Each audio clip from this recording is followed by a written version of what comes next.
Okay, so back at it again with the YouTube video later than I wanted it to be, so that's sick.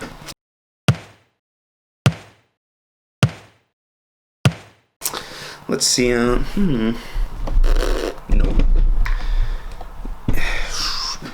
I guess, but like if my head could block the closet. Ooh. Maybe I just need to be closer to the camera. Maybe that's it. Maybe that's the answer. Okay, we're going with this. So, I have like a story thing that I've been wanting to tell for a minute now, and I've been putting off this video, so here goes. This is like gonna tie it all together in the end, but it's like an overlying message that I just wanted to put out there to the world, you guys. I'm gonna tell the story first though. That's like a very specific thing. So, I rethought of this story when I was talking to Jeff at the skate park that I go to, Four Seasons. He's the owner of that skate park. He's been there forever. He's known me since I was like 4 years old. Amazing guy. One of the best people that I know. And we were talking about just being nice, like helping other people, because I see a lot of people at the skate park and other places, like older guys my age and like younger than me, like 15, 16, that area specifically, where little kids will, you know, be riding around or skating around, and they'll ask them something, or they'll just kind of like be getting in their way or be having trouble with something, and instead of helping them or, you know, answering their questions or anything, they just get mad, or they'll just be kind of a jerk, or they'll try to act cool, or what have you. You know, it's never the right thing to do, in my opinion.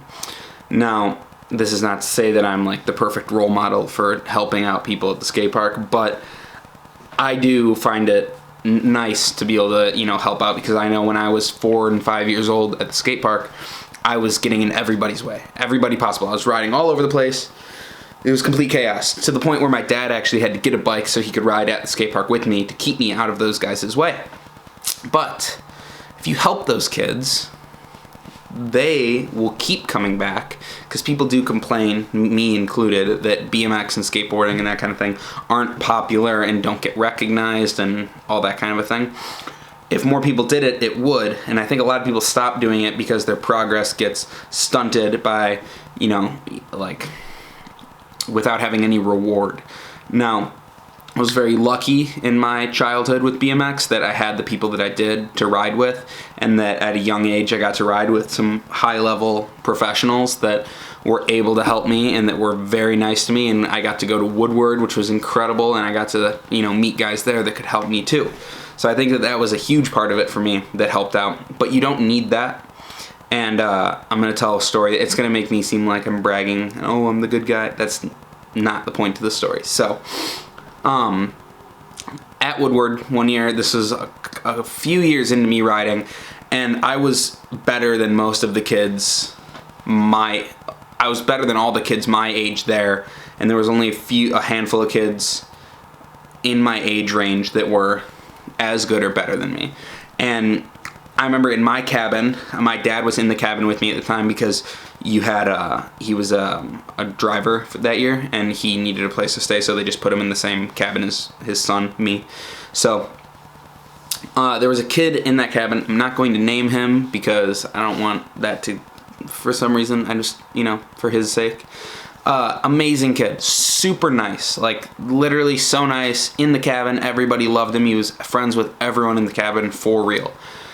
He knew how to ride a bike. He barely knew how to ride a bike at a skate park. So going somewhere like Woodward, for those of you who don't know what Woodward is a action sports and gymnastics facility camp in Pennsylvania. Huge camp, like 9 or 10 different skate parks there, instructors, counselors to help you learn how to ride, and usually it's some pretty advanced riding that they're doing. Not knowing how to ride at a skate park or do any sort of tricks is starting.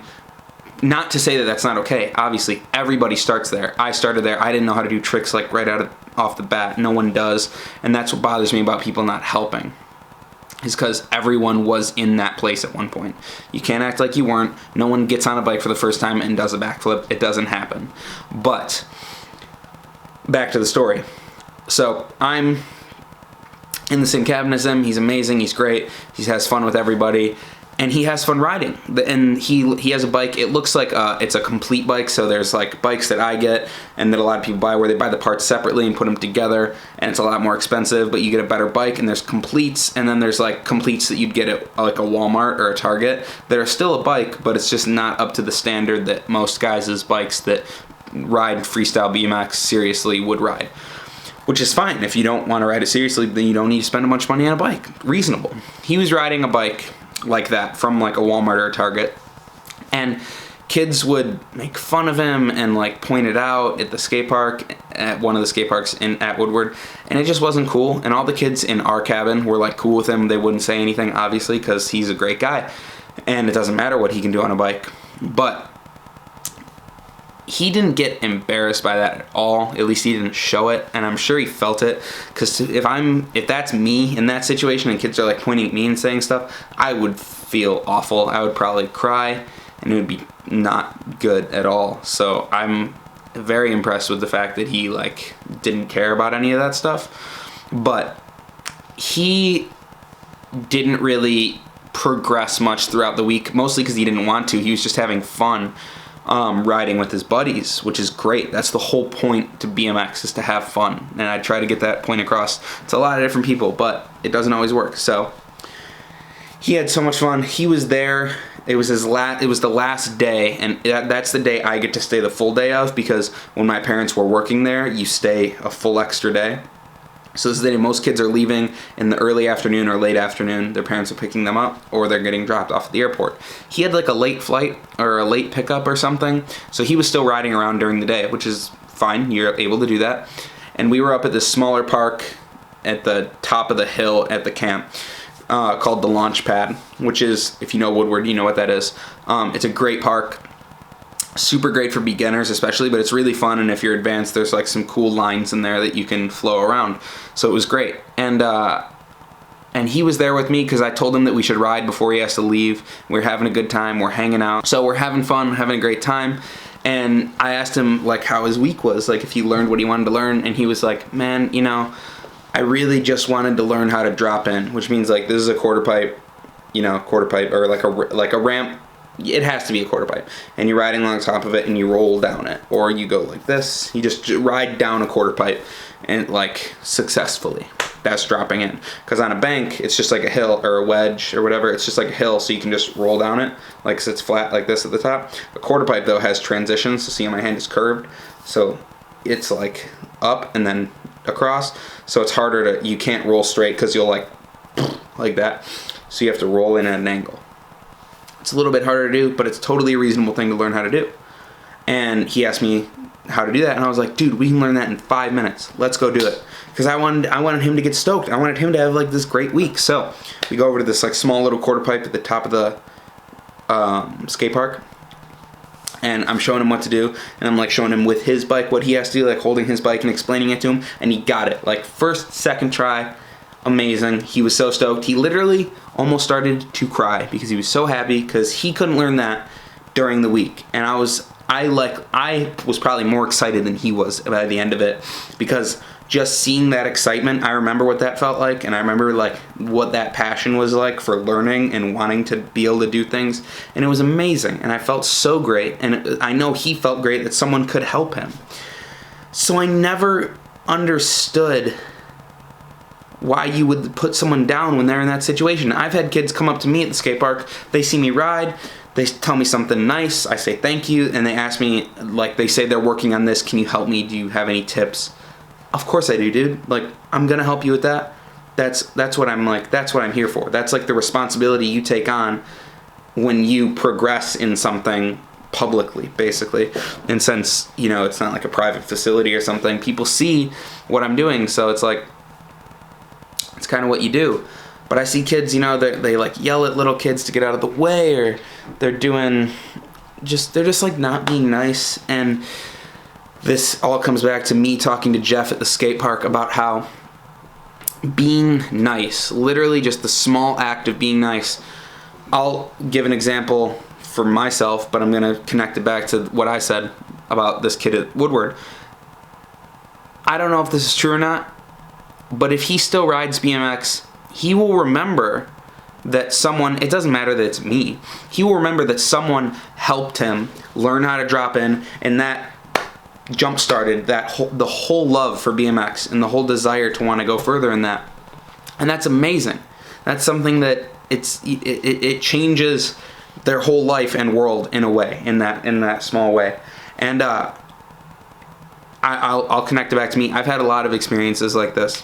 One of the big ones for me was when I was at Woodward myself. I was able to be lucky enough to ride with Chad Kagi, who you may know, professional BMX rider, X Games gold medalist, amazing guy.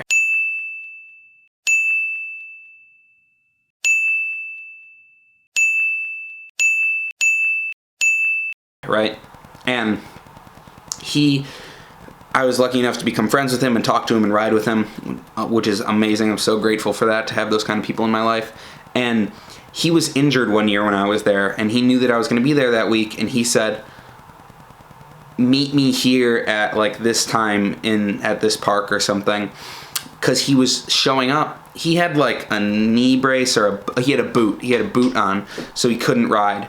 And he walked around with a GoPro with me, and he filmed me riding. He filmed me, and it was crazy because it's like I have Chad Kagi, a professional BMX rider, filming me. Like, how crazy is that? And he put together the clips and put it up on YouTube, and it's there somewhere. And he sent it to me, though. It's like, I was blown away by the fact that that happened, and I will never forget it. And there's been countless tips that he's given me about life, like BMX with life, and just all sorts of stuff like that, specific tricks, help that he's given me. I've been lucky enough to be friends with Michael Laren, who I've talked about before on this channel, who has helped me with countless things, and I go to him for advice with just life in general because I trust him and I look up to him immensely. I've ridden with Jamie Bestwick at Woodward, who has helped me with a million different things involving vert riding, so, as well as Chad Kagi and Michael. And it's amazing to have those kind of people just to give you feedback and to give you help, because it really does change your world completely in that way. And I think that on the smaller scale of that, me helping that kid drop in, I think if there were more acts done like that, I think people underestimate how much that could change someone's world. That, like I said, I can't prove that kid's world was changed by that. I don't know. But I do know that when people have done that for me when I was a little kid, and just guys at the skate park helped me out when I still lived in Chicago, it made a world of difference to me. And I won't forget it, because it is what kept me riding. If I was, shut down from that point, why would I keep going? It's just sad, and you get sad and the guys are mean. It's like, it doesn't make sense. But when and this doesn't have to be involving BMX at all, that's just how I'm connecting it to my life.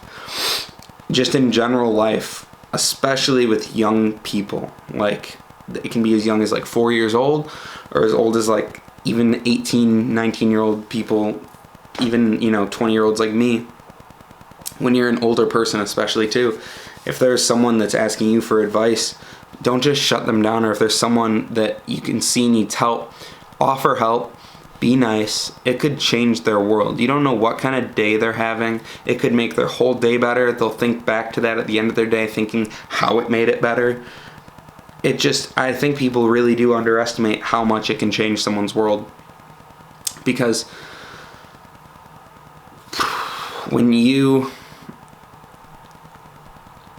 just like the underestimation of positivity in general, but specifically just overall, the simplest terms, being nice to people is like life-changing. I've had multiple days at work where just people are just not the friendliest, and it's not great.